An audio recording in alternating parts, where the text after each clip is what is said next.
और स्वागत करता हूं। 23 अगस्त 2023 आज की शाम इसरो के वैज्ञानिकों और सभी अंतरिक्ष वैज्ञानिकों के साथ लैंडर मॉड्यूल को चंद्रमा के सतह पर उतरने के ऐतिहासिक पलों को देखने के लिए तैयार और उत्सुक हैं। जी हाँ, इसरो के गौरवपूर्ण इतिहास में एक और अध्याय जुड़ने जा रहा है और आज हम सब लोग इसके साक्षी बनेंगे। आप ये सारे विजुअल्स अपने स्क्रीन पर इसरो के मिशन ऑपरेशन कॉम्प्लेक्स यानी मॉक से देख रहे हैं, जो कि बेंगलुरु में स्थित telemetry tracking and command network ISTRAC से प्रसारित किया जा रहा है। ये विजुअल्स आपको पावर डिसेंट के काउंटडाउन और उस पथ को प्रदर्शित कर रहा है जिस पे चलकर लैंडर आज चंद्रमा के साउथ पोल पे सेफ और सॉफ्ट लैंडिंग करेगा। आपको ध्यान दिला दूं, इस समय हम लोग पावर डिसेंट शुरू होने से लगभग 22 मिनट दूर हैं। जो दर्शक थोड़ी देर से जुड़े हैं उनकी जानकारी के लिए बता दें, आप लोग इस ऐतिहासिक पल को इसरो के ऑफिशियल वेबसाइट, फेसबुक, ट्विटर और यूट्यूब पे भी देख सकते हैं। Honorable dignitaries, delegates, scientists, media personnel, and dear viewers, a very good evening to all of you. We at ISRO welcome you to the live coverage of India's prestigious Chandrayaan-3 mission's landing event on the lunar surface.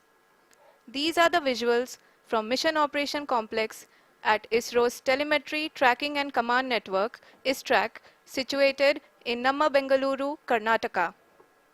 I, Arushi Seth, and my colleague, Dr. Padamdeo Mishra, are your hosts for the evening and shall accompany you on the journey of the landing event from powered descent start to touchdown.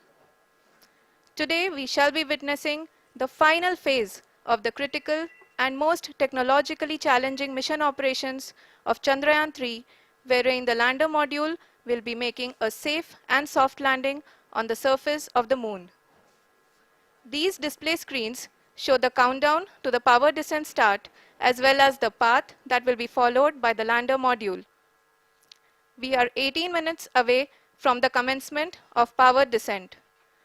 India is at the brink of creating history as we all await with bated breath to witness the landing on Moon's south polar region.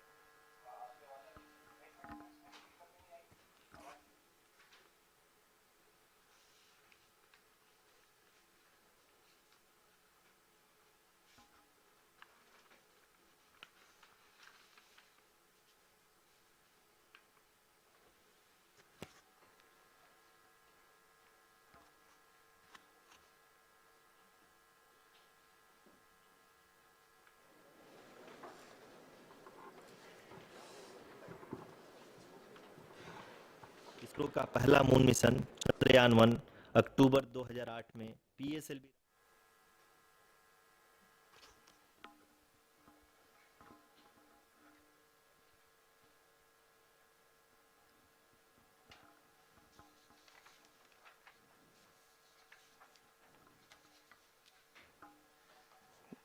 धन्यवाद आरुषि। अगर मैं सही मायने में कहूं तो अंतरिक्ष का कोई भी मिशन हो और चाहे किसी भी देश के द्वारा संचालित किया जा रहा हो, इसरो मिशन के निश्चितता और अनिश्चितता के बीच बहुत ही महीन अंतर होता है, जिससे कि एक मिशन सफल या असफल होता है। लेकिन ना हम थके ना हम हारे। हमने पिछली कमियों को सुधारते हुए आज पूरी तरह से आश्वस्त किया है कि लैंडर मॉड्यूल निश्चित तौर पे चंद्रमा के सतह पर सेफ और सॉफ्ट लैंडिंग करेगा। सभी दर्शकों के जानकारी के लिए अब हम इसरो के अब तक के सभी लूनर मिशंस को संक्षिप्त विवरण प्रस्तुत करेंगे। जी हाँ, इसरो का पहला मून मिशन चंद्रयान-1 अक्टूबर 2008 में पीएसएलवी रॉकेट के द्वारा सफलतापूर्वक प्रक्षेपित किया गया था। चंद्रयान-1 ने चंद्रमा के सतह पर पानी की खोज करके पहले ही इतिहास रच चुका है। यही कारण है कि आजकल विश्व के तमाम अंतरिक्ष वैज्ञानिक और स्पेस एजेंसियां चंद्रमा को और करीब से जानने के लिए उत्सुक दिख रही हैं। अगर हम बात करें चंद्रयान-2 की, जो इसरो का दूसरा मिशन है, जुलाई 2019 में इसरो के सबसे ताकतवर रॉकेट LVM-3 द्वारा सफलतापूर्वक प्रक्षेपित किया गया था और आज भी लगभग 4 साल बाद यह चंद्रमा के 100 किलोमीटर के सर्कुलर ऑर्बिट में घूमते हुए बहुत ही उत्तम क्वालिटी का डेटा प्रदान कर रहा है। मिशन के प्रारंभ में इसकी आयु 1 साल निर्धारित की गई थी, परंतु LVM-3 द्वारा बहुत ही सटीक इंजेक्शन और मिशन मैनेजमेंट की वजह से चंद्रयान-2 काफी लंबे समय तक कार्यरत रहेगा। अब तक चंद्रयान-2 चंद्रमा के लगभग सभी भागों का चित्र ले चुका है। इसका एक बहुत ही महत्वपूर्ण पेलोड OHRC यानी कि ऑर्बिटर हाई रेजोल्यूशन कैमरा विश्व का सबसे बेहतरीन कैमरा है, जो कि चंद्रमा के सतह का लगातार पिक्चर भेज रहा है। अब मैं ROC जी से निवेदन करूंगा कि वो आप लोगों को इसरो के वर्तमान मिशन चंद्रयान-3 के बारे में बताएं। अभी आपने मिश्रा जी के द्वारा सुना इसरो के अब तक के लूनार मिशंस का विवरण। अब चलते हैं towards Chandrayaan-3, the follow-up mission of Chandrayaan-2, which has been designed to accomplish our mission goals. The primary objective of Chandrayaan-3 mission is the demonstration of safe and soft landing on the lunar surface. This demonstration is a critical aspect for ISRO's future interplanetary missions. In addition to this, the mission objectives also include demonstration of roving capability and conduction of in situ scientific experiments on Moon's surface. Carried on the shoulders of India's heaviest rocket LVM-3 on the 14th of July, Chandrayaan-3 was placed in the precise elliptic parking orbit of size 170 by 36,500 kilometers. ISRO, in its mission plan of following the incremental trajectory approach, carried a total of 5 earthbound maneuvers. The fifth apogee raising maneuver, which took place on the 25th of July, placed the spacecraft in an orbit of 250 by 1,27,000 kilometers. At the early hours of 1st August, the translunar injection was carried out, after which the composite module began the final leg of its long journey of nearly 3,84,000 kilometers for its rendezvous with the Moon. The TLI was a key step in the mission, enabling the spacecraft to escape Earth's gravitational pull and travel to the Moon. An orbit of 288 by 3,69,328 kilometers was achieved at the end of the translunar injection. जी हाँ, translunar injection किसी भी interplanetary mission के लिए बहुत ही आवश्यक परंतु कठिन operation होता है। इस सफल मैन्यूवर के बाद चंद्रयान-3 पृथ्वी से दूर निकलकर चंद्रमा के प्रभाव क्षेत्र में एक हाइपरबोलिक ट्रेजेक्टरी के द्वारा पहुंचाया गया। पुनः 5 अगस्त 2023 को लूनर ऑर्बिट इंसर्शन के द्वारा चंद्रयान-3 को 160 किलोमीटर के पेरीलून और 18,000 किलोमीटर के अपोलून के साथ चंद्रमा के इलिप्टिकल ऑर्बिट में स्थापित कर दिया गया। TLI के तरह LOI भी एक बहुत जटिल ऑपरेशन होता है। इसमें हमें यह ध्यान देना आवश्यक होता है कि उपग्रह के वेगमान को एक निश्चित बिंदु से घटाया जा सके, अन्यथा उपग्रह चंद्रमा के प्रभाव क्षेत्र से बाहर निकल जाएगा। LOI के सफलतापूर्वक परिचालन के बाद चंद्रयान-3 की कक्षा को 4 बार और परिवर्तित किया गया। इस दौरान चंद्रमा की अधिकतम ऊंचाई को घटाकर 160 किलोमीटर कर दिया गया। इस पूरी प्रक्रिया में प्रपल्सन मॉड्यूल का लगभग 755 किलोग्राम ईंधन का उपयोग हुआ और चंद्रयान-3 के वेगमान को लगभग 850 मीटर प्रति सेकंड कम कर दिया गया। लैंडर मॉड्यूल को लगभग 150 किलोमीटर के सर्कुलर ऑर्बिट में स्थापित करने के बाद 17 अगस्त 2023 को प्रपल्सन मॉड्यूल से अलग कर दिया गया। पुनः लैंडर मॉडल के ऑर्बिट को 2 डीबूस्ट मैन्यूवर्स के द्वारा 150 किलोमीटर के सर्कुलर ऑर्बिट से घटाकर 25 गुणे 130 किलोमीटर के एलिप्टिकल ऑर्बिट में स्थापित कर दिया गया। इस दौरान यह भी सुनिश्चित कर दिया गया कि 800 न्यूटन के चारों थ्रोटल थ्रस्टर्स पावर डिसेंट के समय किसी भी चुनौती का सामना कर सकें। लैंडर मॉड्यूल इस ऑर्बिट में 4 दिन तक चंद्रमा की परिक्रमा करता रहा ताकि इसके सभी सब सिस्टम को पावर डिसेंट से पहले कार्यात्मक रूप से वेरीफाई और वैलिडेट किया जा सके। इस दौरान चंद्रयान-2 और लैंडर मॉड्यूल की आपस में बातचीत भी हो चुकी है।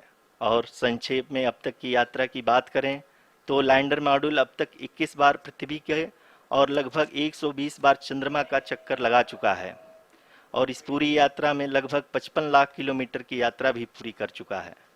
अब तक के इस पूरे अभियान में यह भी सुनिश्चित किया गया कि सारे ऑर्बिट मैन्यूअर्स इस प्रकार किए जाएं कि लैंडिंग साइट पावर डिसेंट की शुरुआत से ही लैंडर के ऑर्बिटल प्लेन में बना रहे।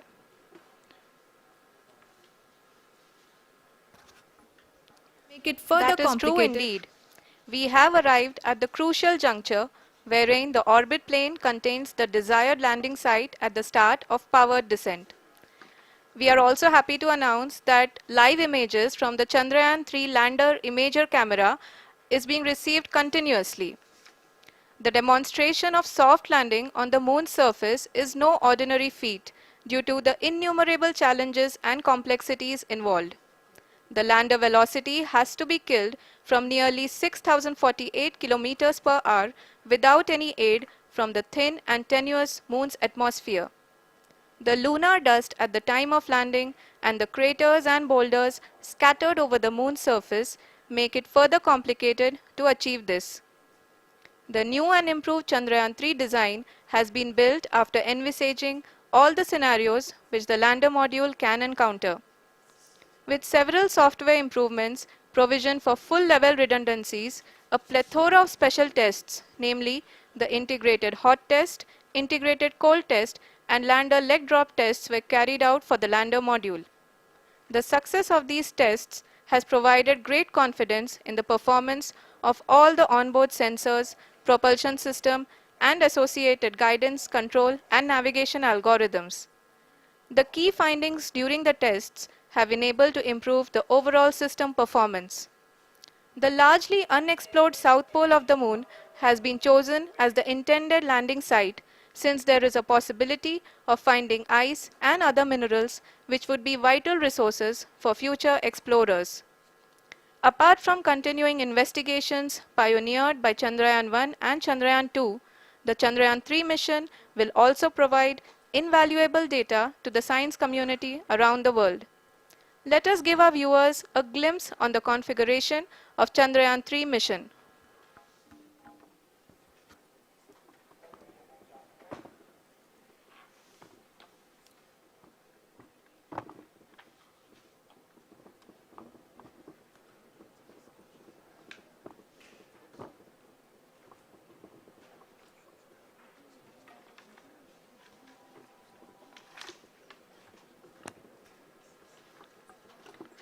चंद्रयान 3 का मिशन प्लान लगभग चंद्रयान 2 के तरह ही बनाया गया है। यहाँ यह भी सुनिश्चित किया गया है कि चंद्रयान 3 को रॉकेट से अलग होने से लेकर के चंद्रमा के निकटतम कक्षा में स्थापित होने तक सारी गतिविधियां चंद्रयान 2 के तरह ही हों। और अब हम यह कह सकते हैं कि यह प्लान पूरी तरह से 100% सफल रहा। हालांकि लैंडर मॉड्यूल के सेंसर्स और propulsion सिस्टम को इस तरह से मजबूत किया गया है कि लैंडर पावर डिसेंट के समय किसी भी आपदा से बाहर आकर के मिशन के मुख्य उद्देश्य को पूरा कर सके। इस क्रम में लैंडर के मुख्य सेंसर्स कारा, लासा, LHBC, LDV और LHDAC का कार्यात्मक परीक्षण भी किया जा चुका है। LDV जो कि पूर्णतः स्वदेशी तकनीकी से बनाया गया एक नया सेंसर है, इसका मुख्य कार्य लैंडर के वेलोसिटी को तीनों अक्षों में कंप्यूट करना है। पावर डिसेंट के दौरान लैंडर के सटीक पोजीशन और वेलोसिटी का ज्ञान होना बहुत ही आवश्यक है। लिराप यानी laser inertial referencing and accelerometer package इस कार्य को पावर डिसेंट के दौरान बखूबी निभाएगा। ट्रैजेक्टरी जनरेशन जो कि चंद्रयान 3 मिशन के लिए बहुत ही अहम है, क्योंकि हर ऑर्बिट मैन्यूवर के बाद यह सुनिश्चित किया जाता है कि लैंडर की मिशन ऑब्जेक्टिव को ना बदले। इस क्रम में मैं यह भी आपको बता दूं कि ऑर्बिट डिटर्मिनेशन जो कि उपग्रह के पोजीशन और वेलोसिटी को बहुत ही एक्यूरेटली बताता है, एक बहुत ही कठिन और जटिल कंप्यूटेशन और एस्टिमेशन होता है। यहाँ यह भी जानना महत्वपूर्ण है कि चंद्रयान 2 का OHRC पेलोड अब तक काफ़ी ऊंचे स्तर का डैम प्रदान किया है, जिसके फलस्वरूप लैंडिंग साइट के सीमा को बढ़ाकर 4 गुणे 2.4 किलोमीटर कर दिया गया है, जो कि पावर डिसेंट के दौरान सॉफ्ट लैंडिंग कराने में काफ़ी सहायक सिद्ध होगा। Apart from the sensors, Chandrayaan 3 is equipped with a suite of sophisticated payload instruments. While Chandrayaan 1 and Chandrayaan 2 orbiter have provided abundant remote sensing data of